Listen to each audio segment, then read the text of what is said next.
This is In the Pink Sports, where women's sports aren't a sidebar, they're the headline.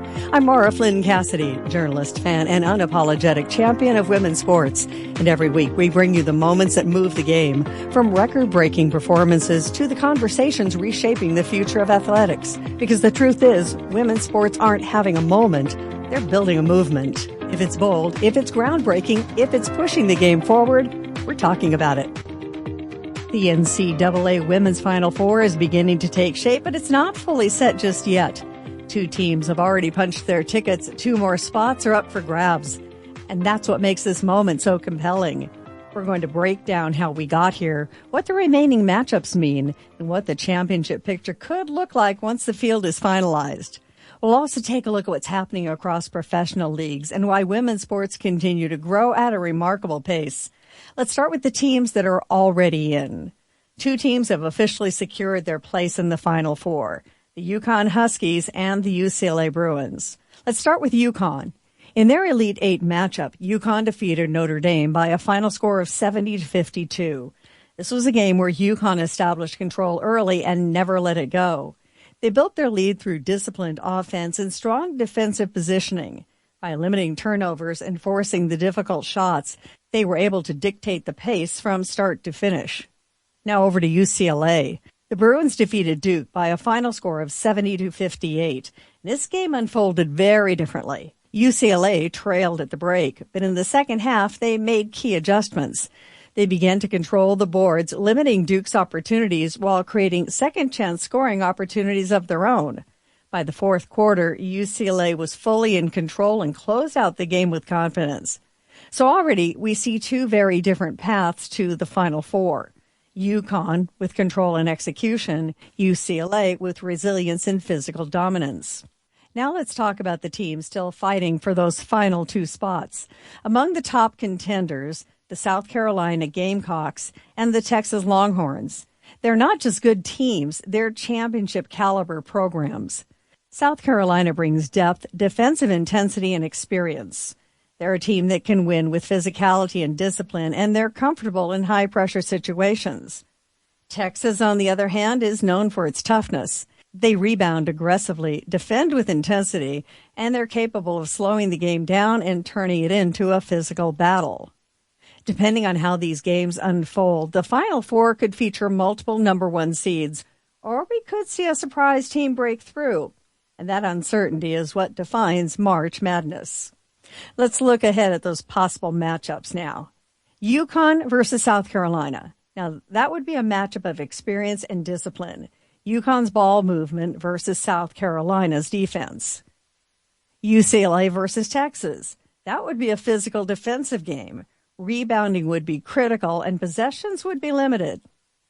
If the bracket breaks differently, we could see UConn versus Texas or UCLA versus South Carolina.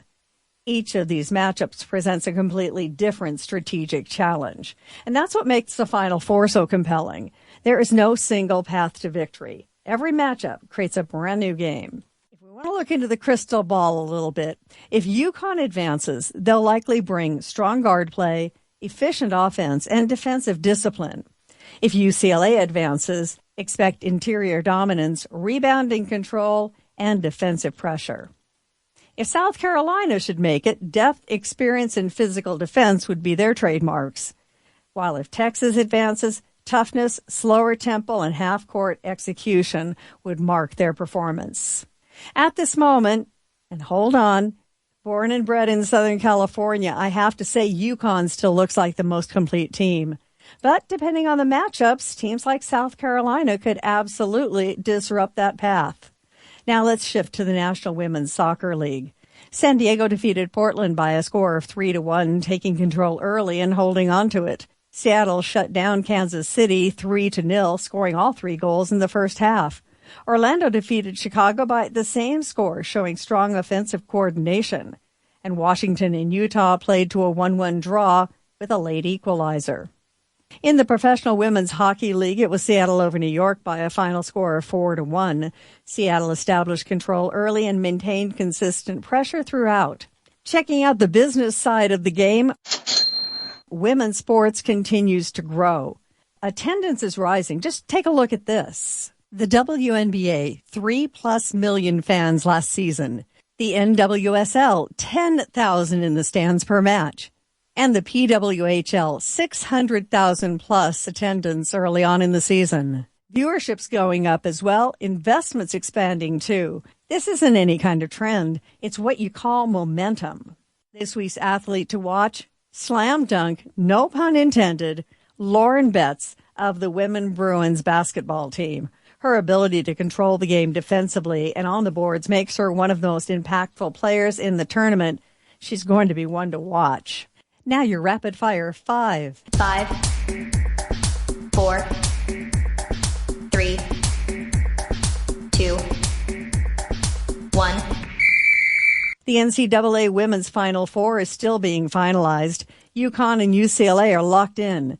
South Carolina and Texas remain contenders. NWSL offenses are rising, and women's sports business continues to grow. Keep watching, keep cheering, because the future of sports, it's looking pretty pink. That's it for this week's episode of In the Pink Sports. If you loved what you heard, subscribe, follow, and share the show, because the more we amplify women's sports, the louder the crowd gets. And trust me, the crowd is just getting started. Join us next week as we continue putting women's athletics exactly where they belong, front and center. Until then, I'm Mara Flynn Cassidy. Stay loud, stay proud, and keep showing up for women's sports.